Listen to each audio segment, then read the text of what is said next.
Role model யாரியா? Note the point. My role model. My role is being with the models.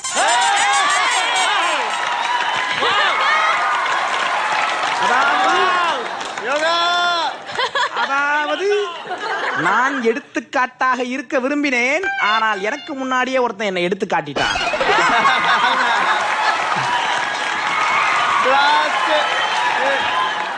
Understand? உங்களை had பண்றாங்களே haters, அவங்களுக்கு என்ன சொல்ல விரும்புறீங்க? Just one thing to my haters. Listen carefully. My haters, love you all. அதாவது Because என்கிட்ட லெஃப்ட்ல வச்சுக்க, ரைட்ல வச்சுக்க, ஆனா சென்டர்ல மட்டும் வச்சுக்காத. ஏன்னா ஒண்ணுமே இல்ல.